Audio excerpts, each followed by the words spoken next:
میں پورا سوال ریپیٹ نہیں کروں گی. ایک تو زکوٰۃ کے بارے میں ہے. زکوٰۃ اور ٹیکس کو آپ نے کچھ ریلیٹ کیا ہوا, میں نے آپ کو پورا سنا تھا. اس میں آپ نے یہ کہا تھا اسلامک کنٹری, تو اس کنٹری میں بھی وہی چیز چلے گی؟ آپ نے جو ٹیکس کے جی میں سمجھ گیا. دیکھیے, زکوٰۃ کے بارے میں ایک غلط فہمی ہے جس کو میں نے کوشش کی ہے کہ رفع کروں, اور اس پر بہت گفتگویں کی ہیں. وہ ٹیلی ویژن کے بعض مذاکروں میں بھی ہیں, وہ میری کتابوں میں بھی ہیں, ہر جگہ ہیں. وہ غلط فہمی یہ ہے کہ لوگ سمجھتے ہیں زکوٰۃ چیریٹی ہے. یہ بالکل غلط بات ہے. زکوٰۃ اصل میں اللہ تعالیٰ کی طرف سے جو حکومت کو آپ سے لینے کا حق ہے وہ مقرر کر دیا گیا ہے. یعنی سب سے بڑا مسئلہ جو حکومتوں کے درمیان, حکومت انسان کی ضرورت ہے, یعنی اس کے بغیر امن قائم نہیں ہو سکتا. انسان چونکہ اپنے ارادے کو غلط استعمال کرتا ہے, تو پہلے دن سے یہ فیصلہ کیا گیا کہ کوئی حکومت خواہ وہ قبائلی سطح کی ہو قائم ہونی چاہیے.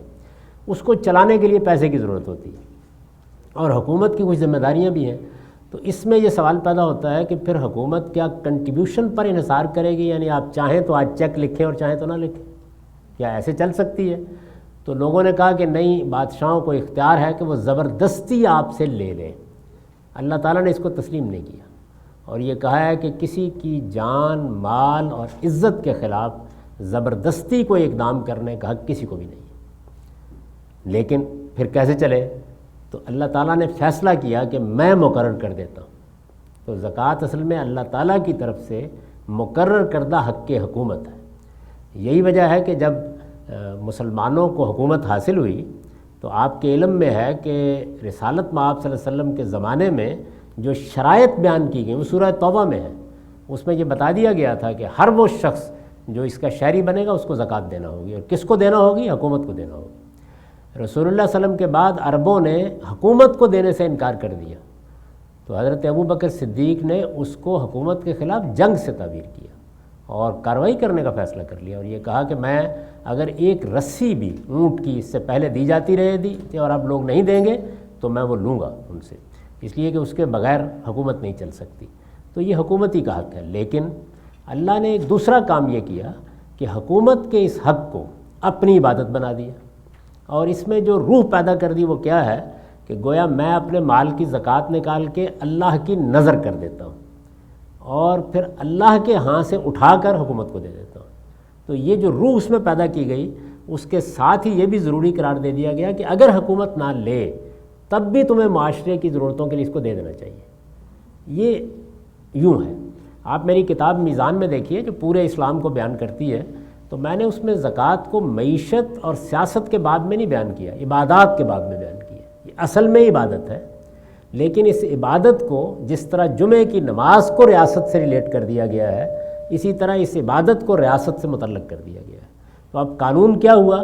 قانون یہ ہوا کہ آپ کو ہر حال میں زکوٰۃ نکالنی ہے, اس شرع کے مطابق نکالنی ہے جو اللہ نے مقرر کی ہے. اس میں یہ غلط فہمی ہے کہ وہ صرف 2.5% ہوتی ہے. 2.5% وہ بچت, ایسٹس اور مال میں ہوتی ہے. وہ پیداواری چیزوں میں 5, 10 اور 20% ہوتی ہے. تو آپ کو ہر حال میں نکالنی ہے. اگر حکومت لے گی تو اس کو دے دیں گے, حکومت نہیں لے گی تو اپنے طور پر ان چیزوں پر خرچ کر دیں گے جن پر اللہ نے خرچ کرنے کی ترغیب دی ہے. یعنی وہی لوگوں کی بہبود کے معاملات, کسی غریب کو دے دیں, مسکین کو دے دیں, ایجوکیشن میں دے دیں, جو حکومت کام کرتی ہے انہی کاموں کے لیے آپ انفرادی طور پر دے دیں گے. اصل قانون یہ ہے. اس کے بعد اب یہ سوال پیدا ہوتا ہے کہ حکومت اگر صرف مسلمانوں کی ہو, مسلمانوں کی حکومت ہے تو اس کا فرض ہے کہ وہ زکوٰۃ لے اور ٹیکس نہ لے, اور ہمارا فرض ہے کہ ہم اس کو ادا کر دیں. لیکن اگر کوئی غیر مسلموں کی حکومت بھی وہ سارے کام ہمارے لیے کر رہی ہے, یعنی غیر مسلم اکثریت کی حکومت ہے, اور وہ بھی وہ سارے کام کر رہی ہے کہ جو اللہ تعالیٰ چاہتا ہے کہ ایک اچھی حکومت کو کرنے چاہیے, تو اس کو بھی دینے میں کوئی حرج کی بات نہیں. یعنی اس میں کوئی مذہب کی پابندی نہیں لگائی گئی. وہ دے دیں آپ سے موجودہ حکومتیں, خواہ وہ مسلمان حکومتیں ہیں خواہ وہ غیر مسلموں کی اکثریت کی حکومتیں, وہ ٹیکس لیتی ہیں. اس وجہ سے آپ کو حق حاصل ہے کہ چونکہ وہ اللہ کے قانون کی پابندی کرتے ہوئے صرف زکوٰۃ نہیں لے رہی, تو آپ اپنی زکوٰۃ اس میں ایڈجسٹ کر لیں. جب آپ نے وہ دے دیا تو حق آپ کا ادا ہو گیا. لیکن زکوٰۃ کو کیلکولیٹ آپ کو اللہ کے بتائے ہوئے طریقے کے مطابق الگ سے کرنا ہوگا, تاکہ اس کی حقیقی اماؤنٹ کیا ہے, کیا رقم ہے, وہ معلوم ہو جائے. وہ اگر $5,000 ہے اور آپ کی حکومت نے آپ سے 10 لے لیے ہیں تو ادا ہو گئی, اور اگر کم لیے ہیں تو آپ کو ادا کرنا ہے۔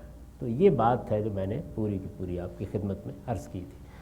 میرے نزدیک جو بدلے ہوئے حالات ہیں ان میں سے بعض چیزوں میں اپلیکیشن میں ہمارے علماء چونکہ خاص طرح کی ذہن میں جی رہے ہیں، وہ غور کرنے کے لیے تیار نہیں ہوتے۔ میں نے صرف یہ کیا ہے کہ ان حالات کے اندر اسلام کے انطباق یا اس کی اپلیکیشن کو واضح کرنے کی کوشش کی ہے کہ یہ ہے اصل حکم، یہ اس کی نوعیت ہے۔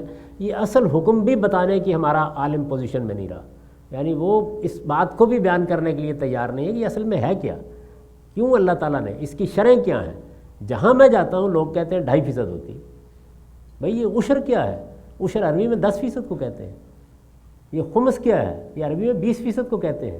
یہ ساری زکوٰۃ ہی ہے، یعنی زکوٰۃ کی کچھ شرح وہ ہیں جو آپ کے ایسٹ سے کے بارے میں ہیں، سونا ہے، چاندی ہے، آپ کا کوئی پلاٹ ہے۔ زکوٰۃ کی کچھ شرح ہیں جو آپ کی پیداواری یونٹس کے بارے میں ہیں، یعنی آپ کی زرعی زمین سے پیداوار ہو رہی ہے، آپ کی صنعت سے، انڈسٹری سے پیداوار ہو رہی ہے، آپ کے کسی پلازا سے، کسی عمارت کے کرائے سے پیداوار ہو رہی ہے، آپ کی سیلری سے پیداوار ہو رہی ہے، آپ ڈاکٹر ہیں، آپ کی فیسوں سے پیداوار ہو رہی ہے۔